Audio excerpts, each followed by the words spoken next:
चर्चा करने वाले हैं मिड कैप कैटेगरी की। क्या ये सही समय है मिड कैप में निवेश करने का? मिड कैप में एक्टिव फंड में निवेश करें या फिर पैसिव निवेश का रास्ता अपनाएं?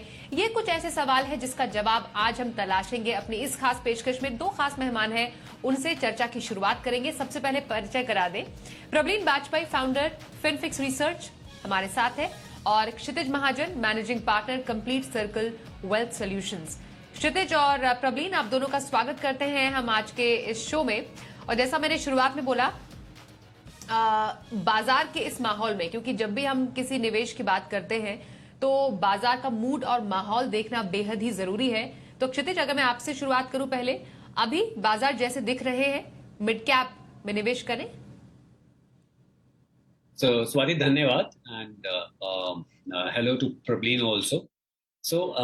जो आप बात कर रहे हैं मिड कैप की, पहले तो स्वाति समझने की बात है कि मिड कैप स्पेस में जब आप इन्वेस्ट करते हो तो कहाँ इन्वेस्ट करते हो। म्यूचुअल फंड्स में सेबी ने क्लियर कर डिफाइन किया है कि आप 101st company by market cap से लेके अगर टॉप की 100 कंपनी को छोड़ दो तो जो बाकी के 150 कंपनी है उसके बाद है 101 से 250 तक की कंपनी, उसमें आप इन्वेस्ट कर सकते हो। अब बाजार किस भी हालत में हो, ऊपर हो नीचे हो, वॉलेटाइल हो, इंपॉर्टेंट ये नहीं है। मिड कैप इन्वेस्टिंग के लिए ये समझना जरूरी है कि दैट कब इन्वेस्ट करना चाहिए और कितने टाइम फ्रेम के लिए इन्वेस्ट करना चाहिए। हैविंग सेड दैट, जो आप आज बात कर रहे हैं कि अगर आज इन्वेस्टमेंट की बात करी जा सकती है मिड कैप स्पेस में, बिल्कुल करी जा सकती है, पर उसका रूट जो होगा या तो सिप रूट होना चाहिए, एसटीपी रूट होना चाहिए। सिप तो मंथली बेसिस पे आप स्टेप कर सकते हैं। एसटीपी के लिए आप over a period of next let's say 10 से 12 हफ्ते की स्टैगर करके वीकली एसटीपी करें अगर आप इन्वेस्ट करना चाहते हैं फंड्स में। But at the same time, जब भी आप इन्वेस्टमेंट कर रहे हैं मिड कैप स्पेस में, कम से कम 7 साल प्लस वाले होराइजन या कोई ऐसा गोल हो जो 7 साल के बाद आपको जिसके लिए आपको इन्वेस्टमेंट करना हो। जब हमेशा बात करते हैं, और मुझे याद है आपके कहने पे हमने एक गोल बेस्ड शो किया था कि जो इन्वेस्टमेंट वो गोल बेस्ड होनी चाहिए। तो जो भी गोल आपका 7 साल से ऊपर है उसके लिए आप इन्वेस्टमेंट जब कर रहे हैं तो आप मिड कैप स्पेस में इन्वेस्ट करें या मिड कैप फंड में इन्वेस्ट करें। हाँ, आज वैल्यूएशंस यहाँ पर अगर आप ब्रॉडर मार्केट की देखेंगे तो मार्केट आपको करेक्टेड थोड़ी सी दिखेगी, पर एक साल का रिटर्न जो है वो मिड कैप का जो रीसेंट रैली हुई है, एफआई फ्लो जो वापस आए हैं उस कारण से वो 14-15% दिख रहा है जब इंडेक्स की बात करूं। सो यस, मार्केट्स काफी मूव कर गई हैं, अपने प्रीवियस हाई के लेवल पे दोबारा आ गई हैं। But having said that, there is always opportunity, क्योंकि इंडेक्स अपनी जगह पे है, फंड अपनी जगह पे है, तो आप ले सकते हैं एक्सपोजर आज की रेट में। बट यस, उसके लिए कई पैरामीटर्स पे हमें ध्यान करना पड़ेगा और किस तरह के इन्वेस्टर उसमें इन्वेस्ट करें ये भी समझना बहुत जरूरी है। एब्सोल्युटली। तो किन फैक्टर्स का ध्यान रखें? बाजार से ज्यादा फैक्टर्स को भी देखना जरूरी है, जैसा क्षितिज ने बताया कि आप अपने लक्ष्य को देखें। कम से कम आप 7 या 7 साल से ऊपर लक्ष्य को देखेंगे तो मिड कैप ने अच्छा रिटर्न दिया है। रिटर्न पर भी आएंगे और इसके रिस्क फैक्टर्स पर भी हम चर्चा करेंगे। प्रबलीन के पास अब मैं जा रही हूं। प्रबलीन, अगर हम एक पूरे मिड कैप स्ट्रक्चर की बात करें, कैसी बनावट है मिड कैप स्ट्रक्चर की, मैं आपसे समझना चाहती हूँ। ये समझना जरूरी है। और अगर हम इसको एक लार्ज कैप के स्ट्रक्चर से कंपेयर करें तो कितना डिफरेंट है ये? जी, नमस्कार Swati and hello to Kshitij. Mid caps जो हैं, जैसे अभी क्षितिज ने बताया, वो हमारे 101 से लेके 250 कंपनीज हैं। अगर हम एक मार्केट कैप की परसेंटेज के लिहाज से बात करें स्वाति यहाँ पे, और एक कंपैरिजन ड्रॉ करें हम लार्ज कैप से, तो हम एक तरफ निफ्टी 50 को देखते हैं, जो कि निफ्टी 500 जो कि 95% हमारी मार्केट को दर्शाता है, उसका 56% है। यानी कि जो हमारी सबसे बड़ी कंपनीज है वो हमारी निफ्टी 50 में है। और जो हमारा मिड कैप इंडेक्स है, मिड कैप 150, अगर हम इंडेक्स की बात करें, जो पूरे मिड कैप स्पेस को एक तरीके से रिप्रेजेंट कर देता है, वो 18% उसकी वेटेज है ओवरऑल मार्केट कैप में। उसके अलावा स्वाति यहाँ पे कुछ बड़े इंटरेस्टिंग फैक्टर्स हैं जहां पे ये लार्ज कैप इंडिसेस से डिफरेंट है। पॉइंट नंबर 1, कि जब हम डाइवर्सिफिकेशन की बात करते हैं तो ये लार्ज कैप इंडेक्स से ज्यादा डाइवर्सिफाइड है। इसमें करीबन 19 सेक्टर्स की रिप्रेजेंटेशन है, जिसमें जो सबसे बड़े 5 सेक्टर्स हैं वो करीबन 56% बनाते हैं। वहीं निफ्टी में 14 सेक्टर्स का रिप्रेजेंटेशन है और वहां पे 5 सेक्टर्स 80% तक का एलोकेशन ले जाते हैं। तो मिड कैप में हमें कुछ ऐसे सेक्टर्स देखने को मिलते हैं जो लार्ज कैप्स में इतने ज्यादा नहीं है, जैसे कि हेल्थ केयर आ गया, केमिकल्स आ गया, कैपिटल गुड्स आ गया। उसके अलावा जो इवन टॉप 5 और 10 कंपनीज में कंसंट्रेशन है वो मिड कैप इंडेक्स में कंपैरेटिवली कम है। 12 से 13% है टॉप 10 स्टॉक्स, वही निफ्टी में करीबन 40% तक चला जाता है। एक और इंटरेस्टिंग फैक्टर यहाँ पे हमें मिड कैप स्टॉक्स में देखने को मिलता है जो इंडेक्स रिप्रेजेंट करता है कि यहाँ पे जो ट्रेडिंग वॉल्यूम्स हैं, ऑफ कोर्स उसकी वैल्यू लार्ज कैप से आधी है, यानी कि जो लार्ज कैप है उनकी जो एवरेज डेली ट्रेडेड वैल्यू होती है वो मिड कैप से 2 गुना है। एंड जो फ्री फ्लोट है, यानी कि जो प्रमोटर शेयर है कंपनीज में, वो हमने मिड कैप्स में ज्यादा पाया है। करीबन 7%, 60% तक का जो प्रमोटर शेयर देखा गया है। तो यानी कि जो फ्री फ्लोट जो मार्केट कैप है मिड कैप्स में वो करीबन 39% है इस टाइम पे, जबकि यही लार्ज कैप्स में करीबन 40-45% है। तो ये ब्रॉडर डिफरेंसेस हैं स्वाति, जो लार्ज कैप और मिड कैप जो इंडेक्स को डिफरेंशिएट करते हैं। एंड आई थिंक इसमें सबसे इंपॉर्टेंट बात ये हो जाती है कि ये हमें एक डिफरेंट तरीके का फ्लेवर्स देते हैं दोनों इंडेक्स। एंड जो कॉम्बिनेशन है इन दोनों का, ये किसी भी इन्वेस्टर के पोर्टफोलियो के लिए काफी अच्छा साबित हो सकता है। एब्सोल्युटली। और क्योंकि जब हम पैरामीटर्स की बात कर रहे थे आपसे क्षितिज, स्टार्टिंग में आपने बोला कि एक जो गोल है उसको स्पेसिफाई करना जरूरी है, पर रिटर्न की भी बात करें, क्योंकि हम यहाँ पर अगर मिड कैप और लार्ज कैप के कंपैरिजन में इनके परफॉर्मेंस की भी बात करें in terms of the return, चाहे फिर वो एब्सोल्यूट हो या कंपाउंडेड हो, तो मिड कैप ने लॉन्गर टर्म में as compare to its benchmark और फिर लार्ज कैप कैसा प्रदर्शन किया है? क्योंकि ये समझना इसलिए भी जरूरी है, एक निवेशकों को एक आइडिया हो जाता है कि मिड कैप स्पेस में चल क्या रहा है। सो स्वाति, इंटरेस्टिंग फैक्ट जो निकल के आया है इस स्पेस में, because size of companies relatively छोटी हैं। आप देखें ऑन एन एवरेज निफ्टी अगर 100 या टॉप 100 कंपनी की अगर आप मार्केट कैप की बात करेंगे तो कोई लगभग 30,000 करोड़ के आसपास होगी। तो उससे नीचे का सारा मिड कैप स्पेस है और वो 10,000 करोड़ तक जाता है। तो वहां पे लिक्विडिटी कम होती है। और ये इसलिए जानना जरूरी है जो लोग सुन रहे हैं या देख रहे हैं इस शो को, कि जब लिक्विडिटी कम होती है शेयर्स की तो वहां वॉलेटिलिटी ज्यादा होती है। जब मार्केट टूटती है तो थोड़ी बिकवाली में ही काफी ज्यादा प्राइस जो है प्रेशर में आता है और करेक्शन होती है। तभी मिड कैप और स्मॉल कैप की पिटाई ज्यादा होती है। हैविंग सेड दैट, अगर आपका टाइम होराइजन इन्वेस्टमेंट का इन एक्सेस ऑफ 7 ईयर्स है, मैं बार बार 7 ईयर्स पर इसलिए तवज्जो दे रहा हूँ क्योंकि कई बार कुछ ऐसे इंसिडेंट्स होते हैं, चाहे वो कोविड का हो या 2018 में रेगुलेटरी चेंजेस हो या लॉन्ग टर्म कैपिटल गेन हो, कि जस्टेशन जितना लंबा हो उतना बेटर होता है। सो हमने एक नॉर्मल, मैं फंड पे तो नहीं गया, पर मैं अगर आपको इंडेक्स की बात करता हूँ, हमने निफ्टी 50 को निफ्टी मिड कैप 100 से कंपेयर किया तो देखा कि 5 साल के अगर आप टेनर में देख रहे हैं जिसमें कोविड के 2 साल निकल गए, उसमें Nifty 50 has done relatively better विज़ mid cap index. और अगर वहीं 7 साल में चले जाते हैं तो वो रिटर्न जो है वो 2 से 3% बेटर हो जाते हैं। और 10 साल में निफ्टी मिड कैप 100 ने कोई लगभग 13% का कंपाउंडिंग दिया है, जहां की निफ्टी ने 9% का कंपाउंडिंग रिटर्न दिया है। निफ्टी 50 में बात करूं तो 4% का डेल्टा है पिछले 10 साल में। 7 साल में वही जो एवरेज है वो 2 से 3% की रह जाती है और 5 साल में निफ्टी 50 हैज डन बेटर। सो आपका देखिए सर, एक बड़ी चीज क्लियर है स्वाति, आपका निफ्टी उतना ही रिटर्न देगा जितना आपकी नॉमिनल जीडीपी है। नॉमिनल जीडीपी रियल जीडीपी और इन्फ्लेशन का समेशन होता है। एंड 54 साल इनिशियल 2014 से ऐसे निकले जहां हमारी रियल जीडीपी जो थी वो काफी कम रही, 4% तक गिर गई। तो पिछले 10 साल में क्योंकि काफी ज्यादा चीजें करेक्ट कर रही थी, गवर्नमेंट अपने कोर्स पे थी, कैपिटल गेन लेके आई, आपका साथ में आपका जीएसटी लेके आए, डिमॉन हुआ, कई इवेंट्स हुए कंट्री में, फिर आपका कोविड आ गया, लॉकडाउन हुआ, तो बहुत टाइम लगा चीजों को रिकूप करने में। बट अब things are on a right track. तो आप ब्रॉडरली निफ्टी इंडेक्स फंड से या फिर आप लार्ज कैप फंड से 11-12% की एक्सपेक्टेशन रख सकते हैं अपने साइड पे। वहीं अगर इंडेक्स मिड कैप का 13% दे रहा है तो मैनेज्ड जितने भी पोर्टफोलियोज हैं इंडेक्स के मिड कैप फंड्स के, वो 15-16% रिटर्न दे सकते हैं, जो उन्होंने पास में 10 साल में अच्छे फंड्स ने किया भी है। सो वो एक्सपेक्टेशन आपकी हो सकती है मिड कैप फंड से। हैविंग सेड दैट, ये एक एक्सपेक्टेशन है, पास्ट परफॉर्मेंस मे लास्ट और मे नॉट लास्ट, बट मेरा ये मानना है कि अगर आपके पास 7 साल प्लस का होराइजन है तो आप मिड कैप में एलोकेशन ले सकते हैं। ओके, क्योंकि मिड कैप में निवेश की यहाँ पर बात चल रही है, हम जरा तरीकों पर भी आते हैं। प्रबलीन, किसी भी निवेश के दो तरीके होते हैं, हम एक्टिव और पैसिव बात कर रहे हैं। एक्टिव म्यूचुअल फंड्स आमतौर पर हमें मालूम है पैसिव इंडेक्स का रास्ता होता है या ईटीएफ्स के थ्रू आप निवेश करते हैं। मिड कैप स्पेस में अगर हम शुरुआत करें एक पैसिव निवेश स्ट्रैटेजी से, तो कितने तरीके के इंडेक्सेस या कितने तरीके के ऑप्शंस अवेलेबल हैं अभी निवेशकों के लिए? जी। स्वाति, अब हम देख रहे हैं कि मिड कैप्स में भी एक पैसिव का दौर थोड़ा सा चला है और ये फंड्स बहुत ज्यादा पुराने नहीं है, पर हमने एक increasingly high number of passive strategies mid cap space में देखनी शुरू की हैं। और अभी इन्वेस्टर्स के लिए 3 different mid cap indices available है इन्वेस्टमेंट के लिए।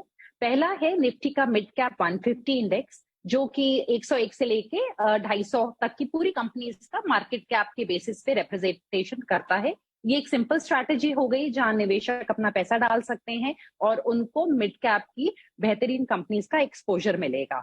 और यहाँ पे the total number of constituents है हमारा 150 है। इस पर्टिकुलर इंडेक्स को ट्रैक करने के लिए अभी हमारे पास 7 डिफरेंट फंड्स हैं। आईसीआईसीआई का इंडेक्स फंड है, आदित्य बिरला का है, मोतीलाल का, मिराय का, निपॉन का, नवी का। इनमें से कुछों की ईटीएफ भी हैं और इंडेक्स भी हैं। तो ये एक सिंपल स्ट्रैटेजी हो गई। जैसे कोई निफ्टी 50 को ट्रैक करना चाहता है इंडेक्स फंड के थ्रू, वैसे ही आप मिड कैप 150 को ट्रैक कर सकते हैं इन 7 ऑप्शंस के थ्रू। और यहाँ पे जैसे मैंने आपको अभी हमने डिस्कस किया था कि जो एक कॉन्सेंट्रेशन है टुवर्ड्स सेक्टर्स एंड स्टॉक्स काफी लिमिटेड है। सेकेंड ऑप्शन जो इन्वेस्टर्स के निकल के आता है वो है निफ्टी का मिड कैप 50 इंडेक्स। यानी कि वो 150 कंपनीज को फर्दर फिल्टर कर देता है जो टॉप 50 कंपनीज है मार्केट कैप के बेसिस पे। और यहाँ पे स्वाति के वो कंपनीज हैं जिनका एक काउंटर पार्ट डेरिवेटिव मार्केट्स में भी होना चाहिए। यानी कि उन्हीं 50 कंपनीज का ये इंडेक्स बनता है जो obviously mid cap fund index का हिस्सा है, पर उनका फ्यूचर्स एंड ऑप्शंस में भी सेम स्टॉक लिस्टेड है। सो इसके बेसिस पे इनको फिल्टर किया जाता है। और यहाँ पे इन्वेस्टर्स के लिए 2 स्कीम्स निकल के आती हैं, जो कोटक का एक ईटीएफ है मिड कैप एंड एक एक्सिस का इंडेक्स फंड है। यहाँ की टॉप होल्डिंग्स हैं जैसे कि टाटा पावर हो गया, पेज इंडस्ट्रीज हो गया, इस टाइप की कंपनीज का रिप्रेजेंटेशन दिखता है। एंड इस पर्टिकुलर इंडेक्स का थोड़ा सा वोलेटिलिटी जो इंडेक्स है, मतलब जो स्टैंडर्ड डेविएशन है वो थोड़ा ज्यादा है, probably because of the presence of futures and options जो इन स्टॉक्स में दिखता है। एंड एक और थर्ड बीटा स्ट्रैटेजी अवेलेबल है इन्वेस्टर्स के लिए, जहां पे सेम 150 कंपनीज हैं जो पेरेंट इंडेक्स है, और उनमें से एक क्वालिटी के बेसिस पे स्वाति छांटी जाती हैं कंपनीज, जिनसे एक 50 कंपनीज को अगेन एक इंडेक्स बनाया जाता है। और ये क्वालिटी 3 चीजों पे बेस्ड है। ये बेस्ड है इनका कि कंपनीज के ऊपर उधार कितना है, फाइनेंशियल लेवरेज कितना है, इनकी अर्निंग कैपेसिटी कैसी है, यानी कि रिटर्न ऑन इक्विटी कैसा है, और इनका अर्निंग पर शेयर का आगे विजिबिलिटी कैसी है इन कंपनीज की। सो इन 3 पैरामीटर्स के बेसिस पे जो पिछले 5 साल में ये एक इंडेक्स बनाया जाता है। और यहाँ पे हमें डीएसपी और यूटीआई के फंड्स अवेलेबल है इन्वेस्ट करने के लिए। एक छोटी सी चीज मैं यहाँ पे मेंशन करूंगी कि जो क्वालिटी इंडेक्स है, इसका एक्चुअली जो स्टैंडर्ड डिविएशन है या वोलेटिलिटी को जो दर्शाता है एक फैक्टर, वो इनफैक्ट निफ्टी 50 से भी कम है। ये तीनों मिड कैप इंडस्ट्रीज में से क्वालिटी 50 का सबसे कम है।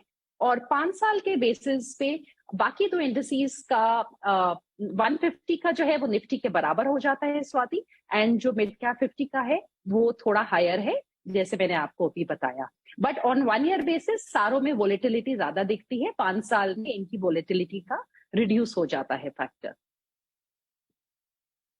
ओके, तो मिड कैप स्पेस में पैसिव निवेश कैसे कर सकते हैं, क्या ऑप्शंस आपके पास है, कितनी तरीके की स्कीम्स अभी अवेलेबल है, ये हमने समझी, हम आपको दिखा भी रहे हैं। एक ब्रेक के लिए यहाँ पर रुकते हैं। ब्रेक के बाद मिड कैप निवेश आपको करने से पहले किन बातों का ध्यान रखना है और किन निवेशकों के लिए मिड कैप में निवेश करना है सही, इस पर भी चर्चा आगे करेंगे छोटे से ब्रेक के बाद।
मुनाफे का मिड कैप मंत्र कर रहे हैं खास चर्चा प्रवीण बाजपेयी से, फाउंडर फिनफिक्स रिसर्च, और Kshitij Mahajan managing partner complete circle wealth solutions.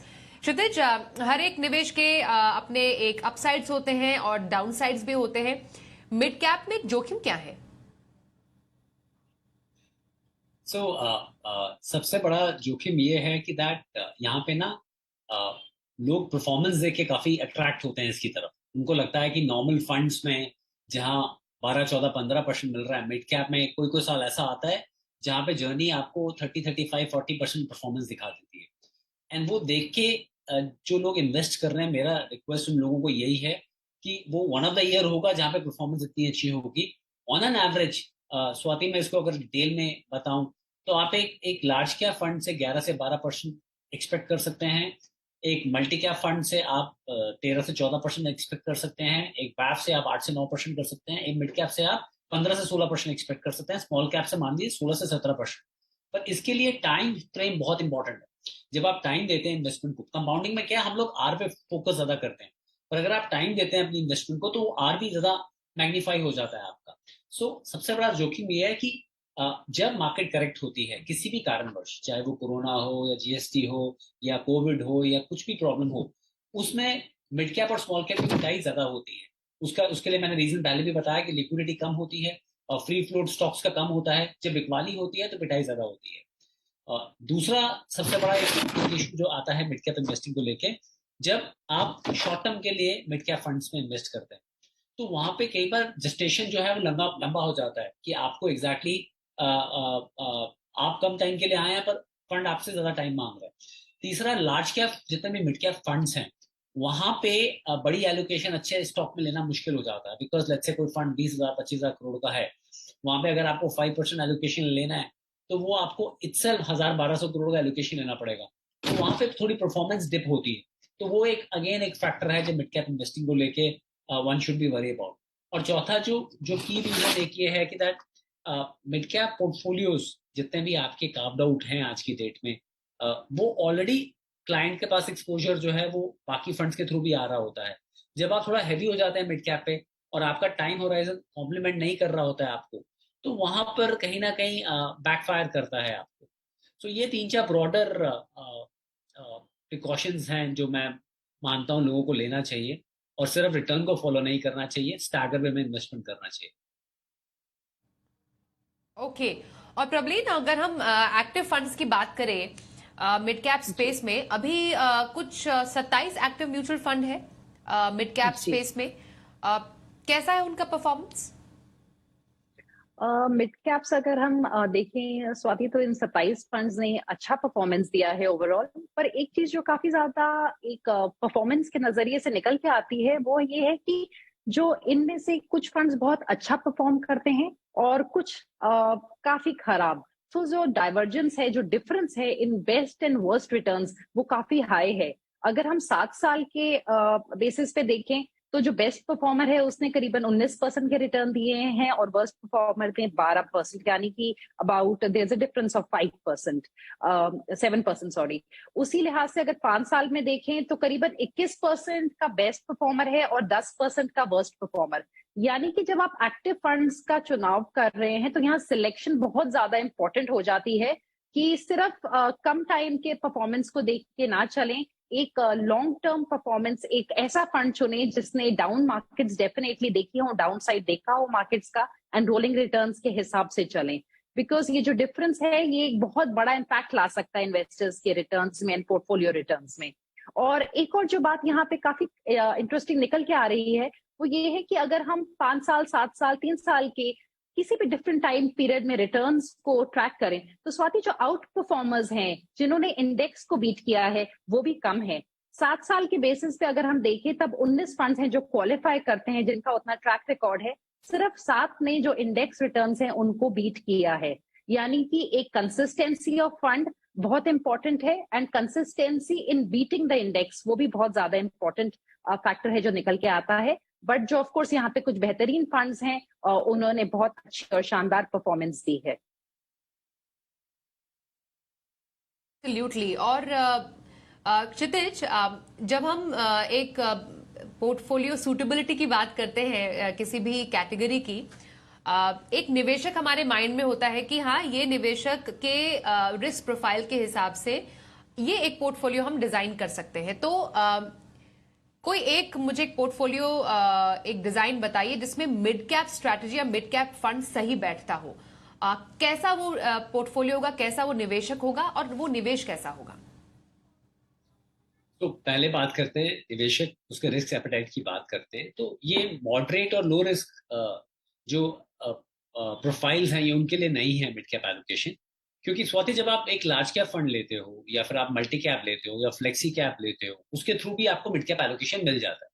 Large cap में 80% टॉप 100 स्टॉक में रख सकते हैं, बाकी तो आप एक्सपोजर बाहर लेते ही हैं सारे फंड मैनेजर्स। तो उसको ऑलरेडी मिड कैप का एक्सपोजर मिल रहा है, तो प्योर मिड कैप एक्सपोजर इनके लिए नहीं है। जिसका थोड़ा एग्रेसिव प्रोफाइल है क्लाइंट का, अपना रिस्क प्रोफाइल, ये उस क्लाइंट के लिए है। और वहां पर भी जब वो क्लाइंट इसको ले रहा है, तो मेरे हिसाब से डिपेंडिंग ऑन उसका रिस्क एपेटाइट क्या है, 7 to 12% individual mid cap fund में एक्सपोजर लिया जा सकता है। तीसरा तरीका लेने का, अगर आप सैलरीड हैं और आप लमसम पैसा, अगर आप स्टैगर में इन्वेस्टमेंट करना चाहते हैं तो सिप करें, और आपके पास लमसम एलोकेशन भी है तो आप उसको एसटीपी करें। सो ये 3 चीजें हो गई। जब आपने बात करी कि वो पोर्टफोलियो कैसा व्यू होगा, सो पोर्टफोलियो में on an average 12% on higher side, और कोई समझ रहा है कि कोई यंगस्टर्स काम शुरू करना चाहता है इन्वेस्टमेंट्स के ऊपर, तो वो 14-15% तक एलोकेशन लेके जा सकता है इसका मिड कैप का। बट ओवरऑल एलोकेशन में जो आप फिल्टर कर सकते हैं अपने एग्जिस्टिंग मल्टी कैप और लार्ज कैप फंड्स को भी, 25 to 30% से ऊपर का मिड कैप का एक्सपोजर आपके पोर्टफोलियो में नहीं होना चाहिए, क्योंकि आपके पास वहां सेक्टोरल वेटेज भी होते हैं, सेक्टोरल फंड्स भी होते हैं और स्मॉल कैप एक्सपोजर भी होता है। सो ये ओवरऑल एक्सपोजर मेरे हिसाब से बिल्कुल ठीक है। एंड हमारे पास लार्ज कैप, इनफैक्ट काफी ऐसे फंड्स भी हैं, मैं यहाँ पे कोट नहीं करूंगा, बट अगर आप अपने इन पे स्टडी करेंगे तो काफी ऐसे फंड्स भी हैं जो मिड कैप में भी largest side of mid cap में है। इनफैक्ट काफी इंडस्ट्री लीडर्स हैं स्वाति, जो इंडस्ट्री लीडर्स हमारे सेक्टर लीडर्स हैं, वो मिड कैप कंपनीज हैं। चाहे वो आप एथेनॉल में देखिए, चाहे लाइफ इंश्योरेंस में देखिए, या एएमसी सेक्टर में जिसकी हम फंड ज्यादा लोग इन्वेस्ट करते हैं, तो काफी इंडस्ट्री लीडर्स मिड कैप ही हैं और ये कल के लार्ज कैप ही होंगे। सो आप देख सकते हैं इस प्रोफाइल के हिसाब से clients can take some allocation. Okay, और क्योंकि हम एक गोल बेस्ड प्लानिंग हमेशा करते हैं, मैं इस पर मैं चाहूंगी आप कुछ ऐड करें Prableen at the end of the show. कैसे गोल्स के लिए किसी मिड कैप फंड में किसी को निवेश करना चाहिए, अगर हम बहुत ही आसान भाषा में समझे। जैसे हमारे कुछ मेन गोल्स होते हैं ना फाइनेंशियल प्लानिंग के, कि बच्चों की पढ़ाई है या फिर रिटायरमेंट प्लानिंग है, घर खरीदना है या गाड़ी खरीदनी है, तो मिड कैप की स्ट्रैटेजी कौन से गोल के लिए सही बैठती है? मेरे ख्याल से गोल तो रिटायरमेंट और यूजुअली बच्चों की एजुकेशन हम देखते हैं दूर के गोल्स होते हैं स्वाति। तो जो भी जहां पे भी, जैसे क्षितिज ने बार बार रिटरेट किया है कि एक 6 से 7 साल का पीरियड होना चाहिए आपके पास। Basically the point we are trying to convey is कि आप पास्ट रिटर्न्स देख के ना डालें, बिकॉज मिड कैप्स में आपको पेनफुल हो सकती है आपकी जर्नी। तो जहां पे भी आपके पास एक लंबी अवधि है इन्वेस्टमेंट की, जहां पे आपको पता है कि मैं रह सकता हूं उस फंड में, वहां पे डेफिनेटली मिड कैप्स मेरे ख्याल से किसी भी गोल के लिए एक core part of the portfolio का हिस्सा बन सकते हैं। क्योंकि अब हम पैसिव्स का भी राइज देख रहे हैं। सो अगर कोई चाहते हैं कि हम पैसिव स्ट्रक्चर क्रिएट करें, तो वहां पे भी एक passive mid cap fund along with large cap fund एक अच्छा कॉम्बिनेशन हो सकता है। पर जैसे अभी क्षितिज ने मेंशन किया कि डेफिनेटली ओवरलैप चेक कर लें कि आपके पास फ्लेक्सी कैप्स कितने हैं, मल्टी कैप कितने हैं। और एक मैं छोटा यहाँ डेटा का एग्जाम्पल दूंगी स्वाति। 2017 में मिड कैप्स ने 54% इंडेक्स ने राइज किया था, और 2018 और 19 में पहले वो -13% था और फिर फ्लैट रहा। यानी कि जो भी इन्वेस्टर मिड कैप्स में आते हैं उनको ये चीज समझनी है कि आपके रिटर्न्स कई बार निफ्टी से डबल हो सकते हैं, पर आपको बुरे समय में इन्वेस्टेड रहना है, और यही एक तरीका है कि आप मिड कैप से अच्छा रिटर्न कमा पाएं। एंड इसीलिए आपको अपना जो समय है इन्वेस्टमेंट का वो लंबा रखना है। But I think it's very suited for goals like retirement. Mid cap का एलोकेशन डेफिनेटली पोर्टफोलियोज में होना चाहिए। All right, thank you so much Prableen और क्षितिज, आप दोनों का ही हमारे साथ मनी गुरु में आज आप शामिल हुए। मिड कैप स्ट्रैटेजी की आज हमने बात की, कैसे शामिल करें एक मिड कैप फंड, किन बातों का ख्याल रखें, इन तमाम बातों पर चर्चा करने के लिए बहुत धन्यवाद। मनी गुरु में आज के लिए बस इतना ही। देखते रहिए जी बिजनेस। हैं।